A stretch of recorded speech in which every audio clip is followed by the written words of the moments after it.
Now after scalar multiplication of matrix, बेटा जो हमारा नेक्स्ट टॉपिक है वो बहुत ही ज़्यादा इम्पॉर्टेंट टॉपिक है आपके 12th क्लास के लिए भी और आपके आफ्टर 12th क्लास के लिए भी।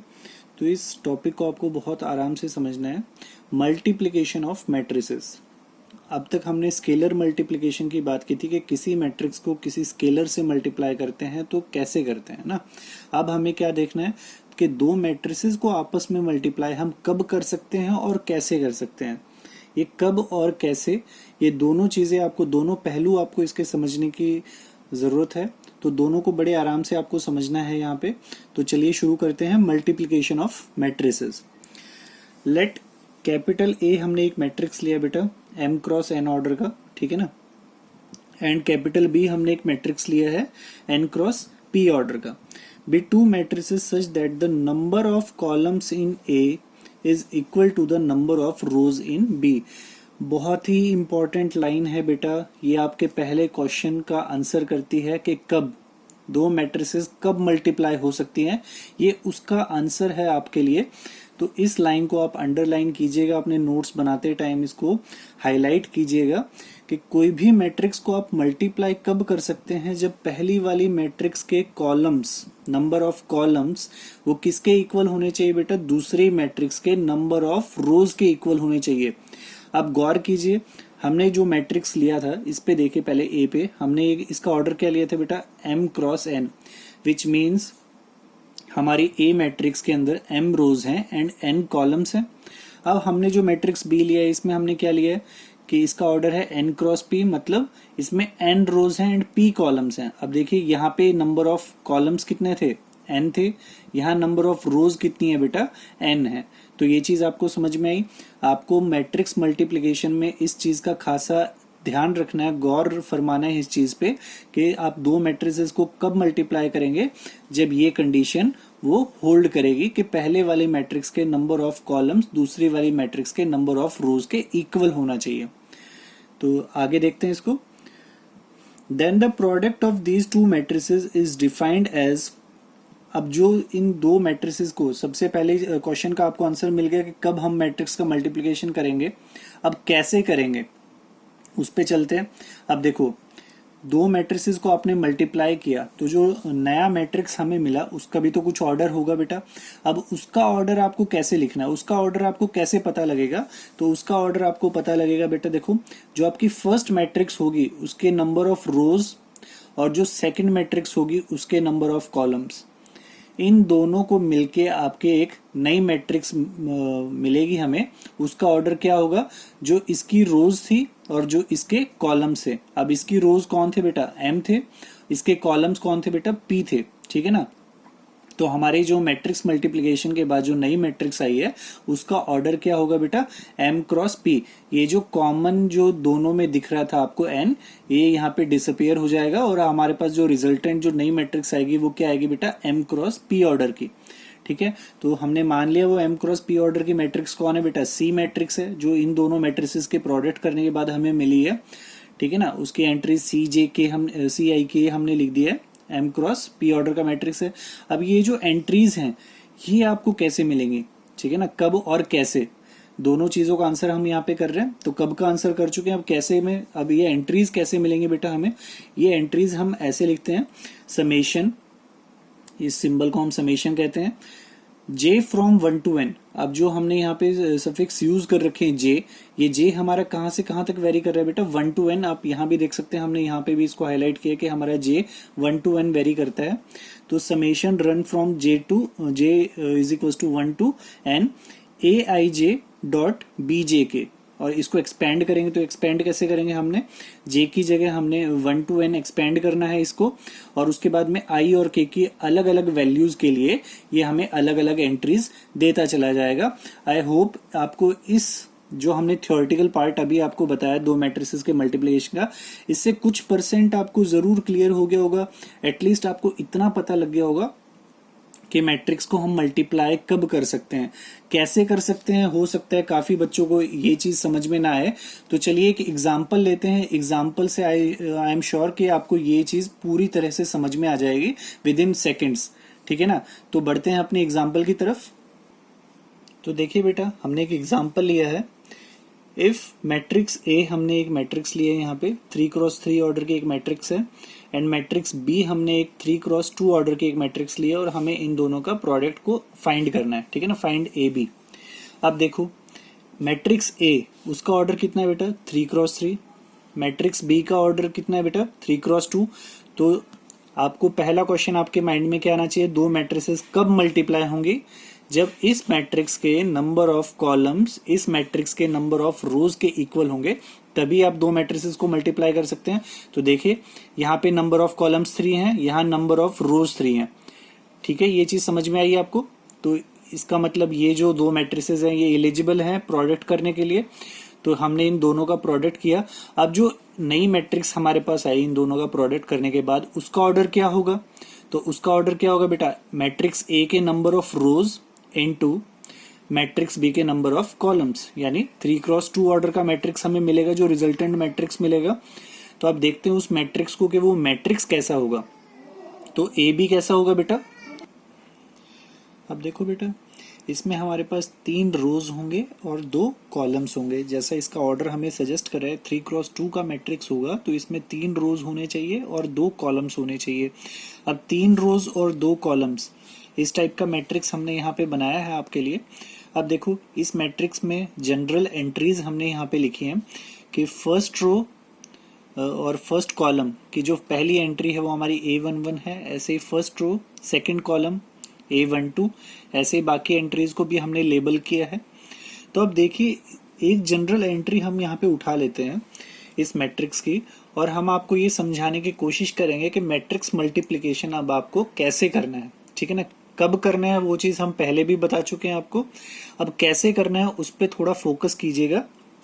देखो कोई भी एंट्री अगर हमारे पास यहाँ पे AIJ फॉर्म की है, तो इसमें हमारा आई हमारा क्या रिप्रेजेंट कर रहा है बेटा, ith row of matrix A, ठीक है ना। हमारी जो पहली वाली जो मैट्रिक्स थी इस प्रोडक्ट में, जो हमारे पास पहले वाली जो मैट्रिक्स थी जो फर्स्ट पोजीशन पे रखी गई है, इसे हम प्री फैक्टर भी कहते हैं मल्टीप्लिकेशन में, और ये पोस्ट फैक्टर होता है मल्टीप्लिकेशन में। तो हमारा ये जो प्री मैट्रिक्स है हमारे पास मैट्रिक्स ए, इसकी ith रो की बात होगी, और जे यहाँ पे क्या रिप्रेजेंट कर रहा है बेटा, jth column of matrix B. ये जो हमारी सेकंड नंबर पे जो हम मैट्रिक्स रखी है इसके कॉलम्स की बात चल रही है। तो एक एंट्री मैं आपको समझा के दिखाता हूँ अभी आपको कि आपको कैसे ये मैट्रिक्स लिखना है। तो सपोज हम पहली एंट्री की बात कर लेते हैं। यहाँ पे हमारी पहली एंट्री क्या है बेटा, A11। अब देखो आई की जगह यहाँ पे कौन है बेटा, 1 है, और जे की जगह भी कौन है यहाँ पे 1 है। तो आई क्या रिप्रेजेंट कर रहा था, ith row of matrix A. तो मैट्रिक्स ए की पहली रो, मैट्रिक्स ए की पहली रो कौन सी है बेटा, ये वाली 1 2 3 एलिमेंट्स वाली। तो मैट्रिक्स ए की पहली रो और मैट्रिक्स बी का पहला कॉलम, ये चीज दिखाई दे रही है, पहला कॉलम 102, ठीक है ना। तो मैट्रिक्स ए की पहली रो, मैट्रिक्स बी का पहला कॉलम। अब इसमें कैसे हमें प्रोसीड करना है वो देखिए। फर्स्ट एंट्री को फर्स्ट एंट्री के साथ मल्टीप्लाई कीजिएगा, फिर हम प्लस करेंगे। देखो 1 into 1 plus 2 into 0 plus 3 into 2। तो इन तीनों से जो कंबाइंड जो हमारे पास एंट्री आएगी, उस एंट्री को बेटा हम कहते हैं A11, ठीक है ना। इन तीनों एलिमेंट्स को जब हम इन करस्पॉन्डिंग तीनों एलिमेंट्स के साथ मल्टीप्लाई करके फिर इनको ऐड कर देंगे, तो हमारे पास इस मैट्रिक्स की पहली एंट्री आ जाएगी। ये चीज क्लियर हो रही है। अब दूसरी एंट्री को देखो A12, ये कैसे मिलेगा बेटा, तो आई की जगह कौन है 1, जे की जगह कौन है 2, यानी मैट्रिक्स ए की पहली रो और मैट्रिक्स बी का सेकंड कॉलम। अब इन दोनों को देखना है, तो देखो 1 को मल्टीप्लाई करना है 0 के साथ, तो 1 into 0 plus 2 into 1 plus 3 into 1।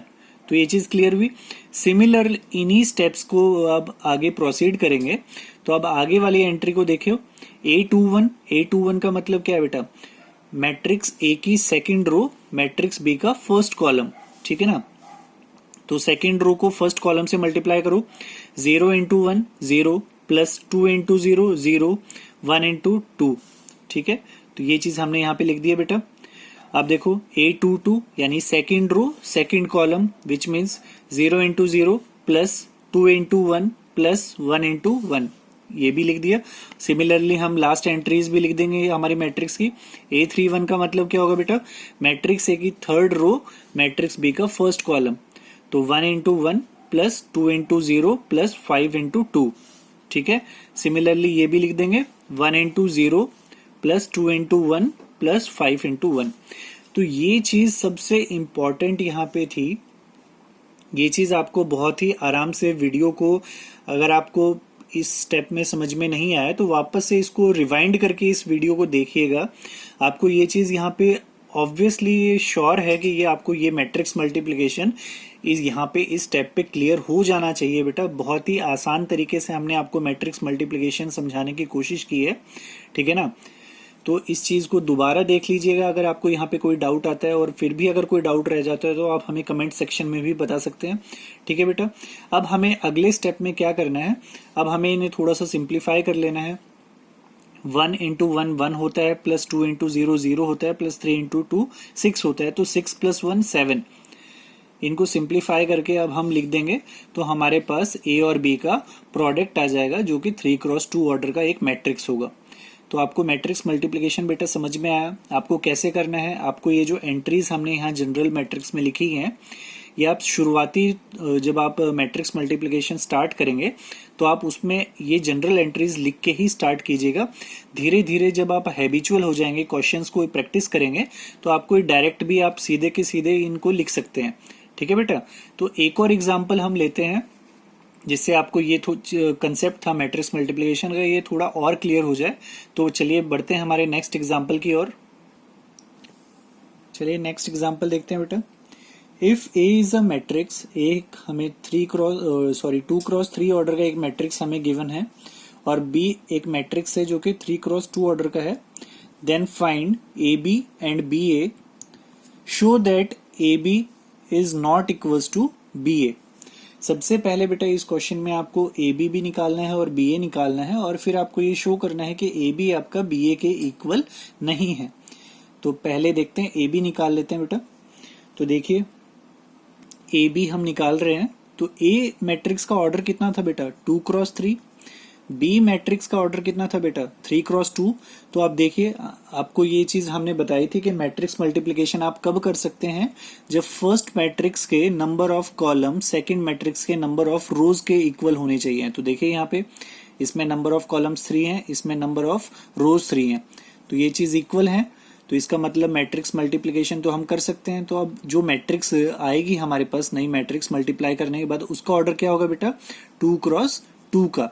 ये भी हम आपको पहले बता चुके हैं कि कैसे हम देखते हैं। अब देखो जनरल एंट्रीज हमने यहाँ पे ली हैं 2x2 ऑर्डर के मैट्रिक्स में, यही जनरल एंट्रीज होंगी हमारी A11 A12 A21 A22। तो अब ये चीज भी हमने पिछले एग्जाम्पल में आपको समझाई थी कि ये A11 कैसे होता है। इसमें जो आई स्टैंड करता है वो मैट्रिक्स ए की रोज के लिए करता है, और जो जे होता है वो हमारे मैट्रिक्स बी के नंबर ऑफ कॉलम्स को रिप्रेजेंट कर रहा है। तो यहाँ A11 का मतलब क्या है बेटा, मैट्रिक्स ए की पहली रो और मैट्रिक्स बी का पहला कॉलम, तो इनको मल्टीप्लाई करना है आपस में। तो आप देखो पहली रो और पहले कॉलम को हम मल्टीप्लाई करते हैं तो क्या आएगा बेटा हमारे पास 1 into 2 plus -2 into 4 plus 3 into 2। तो ये हमने यहाँ पे लिख दिया है, पहली एंट्री आ गई हमारे पास मैट्रिक्स की। अब A12 कैसे निकालेंगे आप, इसकी पहली रो और इसका दूसरा कॉलम, तो 1 into 3 plus -2 into 5 plus 3 into 1। Similarly हम बाकी एंट्रीज भी लिख देंगे, वो कैसे होंगी A21 यानी सेकेंड रो फर्स्ट कॉलम, तो -4 into 2 plus 2 into 4 plus 5 into 2, ठीक है। अब देखो -4 into 3 plus 2 into 5 plus 5 into 1। तो मैट्रिक्स की सारी एंट्रीज हमने लिख दी हैं बेटा। अब इनको सिंप्लीफाई करके हम इसको लिख देंगे, तो फर्स्ट एंट्री हमारे पास 0 आ जाएगी, सेकंड एंट्री हमारे पास -4 आ जाएगी, थर्ड एंट्री हमारे पास 10 आ जाएगी, एंड फोर्थ एंट्री हमारे पास 3 आ जाएगी। तो ये हमने ए बी फाइंड कर लिया। सिमिलर बेसिस पे हम बी ए भी फाइंड करेंगे। अब देखो बी ए फाइंड करेंगे, अब मैट्रिक्स बी को हमने प्री फैक्टर पे रखा है ना, पहले रखा है, और मैट्रिक्स ए को हमने पोस्ट फैक्टर पे रखा है यानी बाद में रखा है। इसका भी अपने आप में बेटा बहुत बड़ा सिग्निफिकेंस है कि मैट्रिक्स ए को आप जहां पोजीशन पे रखेंगे उसके हिसाब से मैट्रिक्स मल्टीप्लिकेशन अलग ही टाइप से आपको डिफाइन हो जाएगा। वो देखो, अभी आपने ए बी निकाला था तो जो रिजल्टेंट जो मैट्रिक्स आई थी वो आपकी 2x2 ऑर्डर की आई थी, बट आप जब बी ए निकालेंगे तो देखो किस ऑर्डर की आएगी। देखो बी का ऑर्डर क्या है बेटा 3x2, ए का ऑर्डर क्या है 2x3, इसके नंबर ऑफ कॉलम्स इसके नंबर ऑफ रोज के इक्वल हैं, विच मीन्स बी ए आपका एग्जिस्ट तो करेगा, एलिजिबल तो है ये मैट्रिक्स मल्टीप्लिकेशन के लिए। लेकिन अब जो रिजल्टेंट जो नई मैट्रिक्स आएगी वो किस ऑर्डर की आ रही है बेटा 3x3 ऑर्डर की मैट्रिक्स आ रही है। तो ये चीज आपको क्लियर हो गई है कि ए बी और बी ए आपका इक्वल तो नहीं होना, क्योंकि ये 2x2 ऑर्डर की है, ये 3x3 ऑर्डर की है। ये चीज आपको क्लियर है बेटा। तो मैट्रिक्स मल्टीप्लिकेशन में प्री मल्टीप्लिकेशन और पोस्ट मल्टीप्लिकेशन का अपने आप में बड़ा रोल है। तो ये चीजें आपको क्वेश्चन लगाते टाइम भी ध्यान रखनी है कि जो पहले मल्टीप्लाई हो रही है उसको आपकी पोजीशन पहले ही देनी है आपको, जो बाद में मल्टीप्लाई हो रही है उसको आपको बाद में ही रखना है। ठीक है ना बेटा। तो इसी एग्जाम्पल को आगे देखते हैं। अब देखो सिमिलर बेसिस पे हमने बी ए फाइंड आउट किया है आपके लिए, ये आप वेरीफाई कर सकते हैं जब आप खुद इस क्वेश्चन को सॉल्व करेंगे। तो आपके बी ए मैट्रिक्स क्या आ जाएगी बेटा, ये मैट्रिक्स आ जाएगी आपकी ए बी मैट्रिक्स जो आई थी और जो बी ए मैट्रिक्स आई थी वो क्लियरली एक दूसरे के इक्वल नहीं है। ये चीज हम पहले ही डिस्कस कर ली हमने। वो 2x2 ऑर्डर का आया था, ये 3x3 ऑर्डर की आई है। तो here A B is not equals to B A. अब एक बेटा बहुत ही इंपॉर्टेंट नोट हम लिखते हैं इस क्वेश्चन के बाद, वो क्या है, matrix multiplication is not commutative in general. Matrix multiplication आपका जनरली कॉम्यूटेटिव नहीं होता है। अब कॉम्यूटेटिव कौन होता था बेटा, अगर ए बी और बी ए आपस में इक्वल हो जाते हैं तो उसको हम कॉम्यूटेटिव लॉ कहते हैं। बट आपका मैट्रिक्स मल्टीप्लिकेशन के केस में ये कॉम्यूटेटिव जनरली नहीं होता है। ठीक है ना, ये हो भी सकता है, ये नहीं भी हो सकता है, दोनों ही कंडीशन होती हैं। अभी इस केस में ये नहीं हुआ, लेकिन एक मैं एग्जांपल आपको देता हूं जिसमें मैट्रिक्स मल्टीप्लिकेशन आपका कॉम्यूटेटिव भी हो सकता है। ठीक है ना, तो ये आपका हो भी सकता है और नहीं भी हो सकता, बट जनरली हम इसको नॉट कॉम्यूटेटिव लेके चलते हैं। ठीक है बेटा। तो ये एग्जांपल देखो बेटा, इसमें मैट्रिक्स ए हमने एक मैट्रिक्स लिया है 2x2 ऑर्डर का जिसके एंट्रीज हैं 1 0 0 0। ठीक है, मैट्रिक्स बी भी हमने एक 2 ऑर्डर का एक स्क्वायर मैट्रिक्स ले लिया जिसकी एंट्रीज हमने 1 0 0 1 रखा है। ठीक है ना। अब देखो ए बी आपने फाइंड आउट किया, तो ए बी जब मैट्रिक्स आप निकालोगे तो ए बी निकालोगे तो आपके पास ये वाला मैट्रिक्स आ जाएगा बेटा, और जब आप बी ए निकालोगे तब भी आपके पास यही मैट्रिक्स आ जाएगा। ठीक है ना, इस केस में आपका मैट्रिक्स कॉम्यूट कर रहा है, मैट्रिक्स मल्टीप्लिकेशन आपका कॉम्यूटेटिव हो रहा है। तो ये नोट अपने माइंड में आप इसको फिक्स कर लीजिए कि जो मैट्रिक्स मल्टीप्लिकेशन होता है वो जनरली कॉम्यूटेटिव नहीं होता, बट एट टाइम्स कुछ केसेस में ये कॉम्यूट भी कर सकता है। ठीक है ना। Now let's move on to properties of matrix multiplication. ठीक है बेटा, अब हम मैट्रिक्स मल्टीप्लिकेशन के कुछ प्रॉपर्टीज को देख लेते हैं। तो फर्स्ट प्रॉपर्टी, मैट्रिक्स मल्टीप्लिकेशन में और मे नॉट बी कॉम्यूटेटिव। ये अभी हमने आपको बता दिया है कि मैट्रिक्स मल्टीप्लिकेशन आपका कॉम्यूटेटिव हो भी सकता है और नहीं भी हो सकता है। ठीक है। Second property is matrix multiplication is associative. Matrix multiplication बेटा आपका एसोसिएटिव होता है। अब वो एसोसिएटिव आप जानते हैं कैसे होगा, आपने 3 मैट्रिसेस ले लिए हैं ए बी सी। ठीक है ना। अब चाहे आप पहले ए बी का प्रोडक्ट कीजिए और बाद में उसको सी से मल्टीप्लाई कीजिए, या पहले बी सी का प्रोडक्ट करके बाद में ए से मल्टीप्लाई कीजिए। अब बेटा जो गौर करने वाली बात है वो ये बात है कि देखो यहाँ पे ए आपका आगे था तो यहाँ पे भी आपका ए प्री मल्टीप्लिकेशन में ही रहना चाहिए। आप ऐसे नहीं करेंगे कि इस ए को उठा के यहाँ पे पोस्ट मल्टीप्लिकेशन कर दें। तो बस ये थोड़ा सा एक एरर बच्चे कर देते हैं इसके क्वेश्चन लगाते टाइम, तो इससे आपको बचना है। जो चीज प्री मल्टीप्लाई हो रही है उसको आपको प्री में ही रखना है, जो चीज पोस्ट मल्टीप्लाई हो रही है उसको आपको पोस्ट में ही रखना है। ठीक है बेटा। तो बढ़ते हैं नेक्स्ट प्रॉपर्टी की तरफ। Third is multiplication of matrix is distributive with respect to addition of matrices. क्या है बेटा प्रॉपर्टी कि मैट्रिसेस का जो मल्टीप्लिकेशन होता है वो डिस्ट्रीब्यूटिव होता है with respect to addition of matrices. ठीक है बेटा। अब वो डिस्ट्रीब्यूटिव कैसे होता है, दैट इज हम क्या कहना चाह रहे हैं, ए मल्टीप्लाइड बाय बी प्लस सी। अब 3 मैट्रिसेस हमने लिए हैं ए बी सी, हमने बी प्लस सी निकाला और उसको ए से मल्टीप्लाई करवा रहे हैं, तो वो किसके इक्वल होगा बेटा, ए बी प्लस ए सी। ये डिस्ट्रीब्यूट हो गया है, ए बी प्लस ए सी के इक्वल होगा। तो बढ़ते हैं हमारी नेक्स्ट प्रॉपर्टी की तरफ। Next property is existence of multiplicative identity. अभी बेटा कुछ टाइम पहले हमने क्या पढ़ा था बेटा, एग्जिस्टेंस ऑफ एडिटिव आइडेंटिटी पढ़ा था, ठीक है ना। जब हमने एडिशन के लिए प्रॉपर्टी देखी थी मैट्रिक्स की, तो हमने वहां पे एडिटिव आइडेंटिटी का जिक्र किया था। तो आइडेंटिटी का जो डेफिनेशन है, जो आइडेंटिटी का जो कैरेक्टरिस्टिक्स है, वो हर जगह सेम ही रहने वाला है कि आपका आइडेंटिटी एलिमेंट कौन होगा। अब वहां पे एडिशन था तो हमने ऐड किया था, यहाँ मल्टीप्लिकेशन है तो अब हमें मल्टीप्लाई करना है। तो चलिए इसको देखते हैं। फॉर एनी स्क्वायर मैट्रिक्स, अब देखो ध्यान देने वाली बात क्या है यहाँ पे कि हमने कैसे मैट्रिक्स लिए बेटा, ये कोई जनरल मैट्रिक्स के लिए आपका आइडेंटिटी एलिमेंट एग्जिस्ट नहीं करने वाला।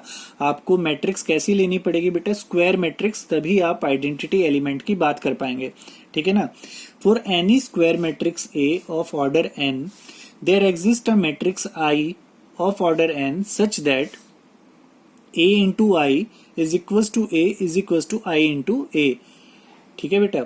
अब कोई भी स्क्वायर मैट्रिक्स आप ए ले लो, उसमें आपको एक ऐसी मैट्रिक्स आई मल्टीप्लाई करनी है कि उस मैट्रिक्स ए की आइडेंटिटी पे कोई इफेक्ट ना पड़े, आपको आउटकम में, रिजल्ट में वो matrix A as it is मिल जाए।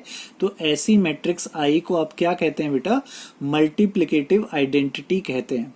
और यहाँ पे मल्टीप्लिकेटिव मैट्रिक्स के केस में मल्टीप्लिकेटिव आइडेंटिटी कौन होती है बेटा, उसी ऑर्डर की आइडेंटिटी मैट्रिक्स। ये चीज हम पहले ही देख चुके हैं, आइडेंटिटी मैट्रिक्स कौन सी होती है। तो जो भी ऑर्डर की आपकी मैट्रिक्स ए होगी, उस ऑर्डर की ही मैट्रिक्स आई, वो क्या कहलाती है बेटा, आइडेंटिटी मैट्रिक्स। अब आइडेंटिटी मैट्रिक्स आप जानते हैं, एक हमारी स्केलर मैट्रिक्स होती है जिसमें आपकी डायगोनल एंट्रीज पे 1 होता है और सारी नॉन डायगोनल एंट्रीज पे आपका 0 होता है। तो बढ़ते हैं हमारी नेक्स्ट प्रॉपर्टी की तरफ, एग्जिस्टेंस ऑफ मल्टीप्लिकेटिव इनवर्स। अब आइडेंटिटी की बात की है तो इनवर्स की भी बात करेंगे। ये हमने एडिटिव इनवर्स भी निकाला था वहां पे, तो ये भी सेम ही है, वही प्रोसीजर वही रहने वाला है आपका। For any square matrix A of order N, there exist a matrix B of order N such that, अब यहां भी बेटा हमें स्क्वायर मैट्रिक्स ही लेनी है। इनवर्स हमेशा स्क्वायर मैट्रिसेस के लिए ही डिफाइन होता है, कभी भी रेक्टेंगुलर मैट्रिसेस के लिए डिफाइन नहीं होता। तो ये भी आपको मेंशन करना पड़ेगा जब आप डिफाइन करेंगे कि ए आपकी कोई स्क्वायर मैट्रिक्स है और बी भी आपकी सेम ही ऑर्डर की मैट्रिक्स है कोई, ठीक है ना। Such that A B is equal to I N is equal to B A. अब ठीक है, अब वो जो मैट्रिक्स आपने बी एग्जिस्ट करवाई है वो किस हिसाब से एग्जिस्ट कर रही है कि जब भी आप ए मैट्रिक्स को बी मैट्रिक्स से मल्टीप्लाई करेंगे तो आपको क्या मिलेगा बेटा, रिजल्ट में मल्टीप्लिकेटिव आइडेंटिटी मिल जानी चाहिए। और मल्टी आइडेंटिटी मैट्रिक्स आपकी आइडेंटिटी होती है ना बेटा, आइडेंटिटी एलिमेंट होता है, अभी हमने पढ़ा था। तो अगर आप ए को बी से मल्टीप्लाई करवाएं या बी को ए से मल्टीप्लाई करवाएं तो आपको आइडेंटिटी मैट्रिक्स मिल जानी चाहिए उसी ऑर्डर की। तो हम क्या कह देंगे बेटा, matrix B is the multiplicative inverse of matrix A. ये चीज क्लियर हुई बेटा।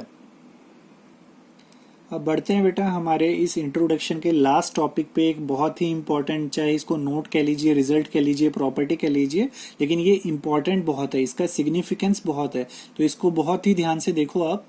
क्या है बेटा इसमें, the product of two matrices can be a null matrix. Product of two matrices can be a null matrix even if neither of them is a null matrix. बहुत ही ध्यान से इसको समझो बेटा कि दो मैट्रिसेस का प्रोडक्ट आपका एक नल मैट्रिक्स हो सकता है जबकि उनमें से कोई भी मैट्रिक्स नल मैट्रिक्स ना हो। अब देखो, अभी आप जब हम पॉलिनोमियल्स की बात करते थे या कोई फैक्टर्स की बात करते थे, तो अगर हमने लिखा है a dot B is equal to 0, कोई नंबर्स की बात करते थे, तो हम वहां पे ये बोल देते थे आइदर a इज 0 और b इज 0, तभी तो उन दोनों का प्रोडक्ट आपका 0 हो रहा था। लेकिन ये जो कंडीशन थी, ये जो कैरेक्टरिस्टिक थी, ये यहाँ पे मैट्रिसेस के लिए एलिजिबल नहीं है, एप्लीकेबल नहीं है। अब हम आपको एक एग्जाम्पल देंगे जिसमें दोनों मैट्रिक्स आपकी नॉन जीरो मैट्रिक्स हैं, यानी नल मैट्रिक्स नहीं है, फिर भी उनका जो प्रोडक्ट होगा वो आपका एक नल मैट्रिक्स होगा। ठीक है ना। दैट इज हमने क्या बोला बेटा कि ए और बी का जो प्रोडक्ट है वो आपका नल मैट्रिक्स आ जाए, तो ये इंप्लाइज नहीं करेगा कि इधर ए इज जीरो और बी इज जीरो, यानी बी ए नल मैट्रिक्स हो या फिर बी नल मैट्रिक्स हो। इससे हम ये इंप्लाई नहीं कर सकते। क्यों नहीं कर सकते, वो एग्जाम्पल से आप समझो। हमने एक एग्जाम्पल लिया बेटा, ए एक मैट्रिक्स ले लिया 2x2 ऑर्डर का, बी एक मैट्रिक्स लिया हमने 2x2 ऑर्डर का। अब देखो, ध्यान से देखो, दोनों मैट्रिसेस आपके नल मैट्रिक्स नहीं है। ठीक है ना। एटलीस्ट एक एंट्री हमने दोनों मैट्रिसेस में लिया, एक सिंपल सा हमने एग्जांपल लिया है, आप और भी ट्राई कर सकते हैं। तो अब जब भी इन दोनों का हम प्रोडक्ट करेंगे तो आपके पास प्रोडक्ट क्या आ जाएगा बेटा, एक नल मैट्रिक्स आ जाएगा। बट ये दोनों मैट्रिसेस तो क्या है आपके, नॉन जीरो मैट्रिसेस है, नल मैट्रिक्स नहीं है। तो ये मैट्रिसेस के केस में पॉसिबल होता है कि कोई भी दो नॉन जीरो मैट्रिक्स का प्रोडक्ट भी क्या आ जाए बेटा, एक जीरो मैट्रिक्स आ जाए। आई होप आपको ये इंट्रोडक्शन वीडियो मैट्रिसेस के ऑपरेशन पे जो बेस था ये आपको पूरी तरह से समझ में आया होगा। अगर आपको कहीं डाउट रहता है तो आप हमें कमेंट सेक्शन में बता सकते हैं, और जब आप इसके क्वेश्चंस को प्रैक्टिस करेंगे तो वो सारे डाउट्स आपके धीरे धीरे क्लियर होते चले जाएंगे। अगर अभी तक आपने हमारे चैनल को सब्सक्राइब नहीं किया है तो हमारे चैनल को सब्सक्राइब कीजिए और अपने फ्रेंड्स के साथ इसको शेयर कीजिए। थैंक